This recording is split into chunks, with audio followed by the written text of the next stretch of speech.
Distribution के बाद after getting distributed inside the body, drug का शरीर में मौजूद प्रोटीन्स, ये तो आप सभी जानते हैं कि प्रोटीन्स बिल्डिंग ब्लॉक होते हैं बॉडी के। तो बॉडी में मौजूद प्रोटीन्स और स्पेशली ड्रग ब्लड के कंपोनेंट्स में मौजूद के होने से ड्रग का एक कॉम्प्लेक्स फॉर्मेशन हो जाता है, जो कि एक सिक्के के दो पहलू की तरह अच्छा भी और बुरा भी होता है। उसी के बारे में एक परिचय protein binding of the drugs जानेंगे इस वीडियो के माध्यम से।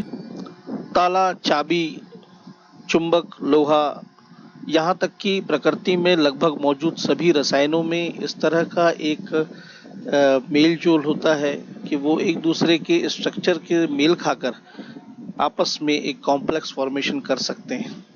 ठीक इसी तरह से हमारे शरीर में मौजूद प्रोटीन्स का स्ट्रक्चर, संरचना कुछ ऐसी होती है कि रासायनिक रूपी ड्रग्स यानी कि मेडिसिन्स उनके साथ कॉम्प्लेक्स फॉर्मेशन करा लेती हैं।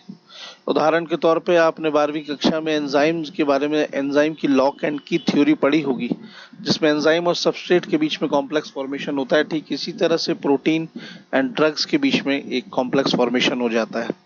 एब्जॉर्ब होने के बाद जब ड्रग हमारे शरीर में मौजूद पहुंचती है ब्लड में, तो प्लाज्मा नामक प्रोटीन्स, प्लाज्मा में मौजूद बहुत विभिन्न प्रकार के प्रोटीन्स के साथ साथ हमारे शरीर में मौजूद विभिन्न अंगों और टिश्यूज में भी बहुत सारे अलग अलग प्रोटीन्स हैं, जिनके स्ट्रक्चर कंपोनेंट्स की वजह से प्रोटीन के साथ उनका कॉम्प्लेक्स फॉर्मेशन होता है। और इस फिनोमिनन को, इस पद्धति को प्रोटीन बाइंडिंग कहा जाता है। प्रोटीन बाइंडिंग की अच्छी बात यह है, जो भी इसके सिग्निफिकेंस है, प्रॉस है, वो हम जानेंगे इस वीडियो के लास्ट में। और जो नेगेटिव पॉइंट है कि ड्रग का स्ट्रक्चर बड़ा हो जाता है, जिसकी वजह से कॉम्प्लेक्स फॉर्मेशन की वजह से, जो कि ड्रग को निष्क्रिय अवस्था में ला सकता है। That is a drug can neither be excreted nor it can be metabolized and it becomes pharmacology inactive due to pharmacokinetic and pharmacodynamic inertness। तो ये कॉम्प्लेक्स फॉर्मेशन बेसिकली दो क्लासेस श्रेणी में वर्गीकृत है। Intracellular in the sense that is the blood components के साथ, और एक्स्ट्रा सेलुलर मतलब सेल और उत्तक में मौजूद जो तरल पदार्थ हैं उसमें मौजूद प्रोटीन के साथ। प्रोटीन और ड्रग के बीच में जो बाइंडिंग होती है वो उसके लिए जिम्मेदार होते हैं बॉन्ड फॉर्मेशन, जैसा आपने केमिस्ट्री में अपने क्लासेस में पढ़ा होगा। तो ये bond formation consist of the 4 types: hydrogen, hydrophobic, ionic and van der Waals. ये दो तरह की बाइंडिंग कर सकते हैं, that is the reversible and irreversible. Generally अमूमन ड्रग्स के साथ रिवर्सिबल बाइंडिंग ही होती है, but so and majority of the drugs 90% go for reversible binding, जिसमें कोई इश्यू नहीं है और अपने साइट ऑफ एक्शन पर पहुंच जाती है। बट कुछ प्रोटीन के साथ इरिवर्सिबल बाइंडिंग हो जाती है, जो कि काफ़ी एक प्रॉब्लमेटिक इशू है, जिसकी वजह से टॉक्सिसिटी, कार्सिनोजेनिसिटी तक इंक्रीज या फिर हो सकती है बॉडी के अंदर। सम ऑफ द कॉमन एग्जांपल्स के जरिए अगर हम समझें तो आप बहुत सारे मेडिकेशन देखते होंगे जिसकी वार्निंग में ये लिखा रहता है कि आपको इन मेडिसिन को मिल्क के साथ नहीं लेना है, या फिर इस फूड के साथ नहीं लेना है, या फिर अगर आप पहले से कोई दवाओं का सेवन कर रहे हैं तो फिर ये प्रिस्क्राइब नहीं होती, वो प्रिस्क्राइब नहीं होती। तो these are all actually the consequences of the irreversible protein binding resulting in the carcinogenicity और टॉक्सिसिटी।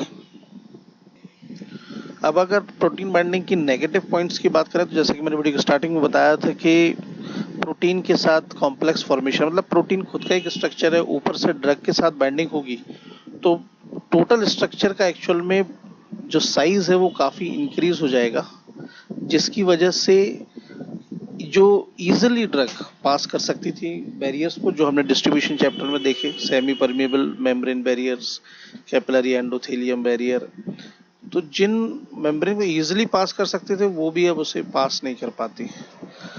ये स्ट्रक्चर पैसिव डिफ्यूजन को फॉलो ना करते हुए एक्टिव डिफ्यूजन की जरूरत पड़ती है। तो ये एक बहुत बड़ा नेगेटिव पॉइंट है प्रोटीन बाइंडिंग के लिए।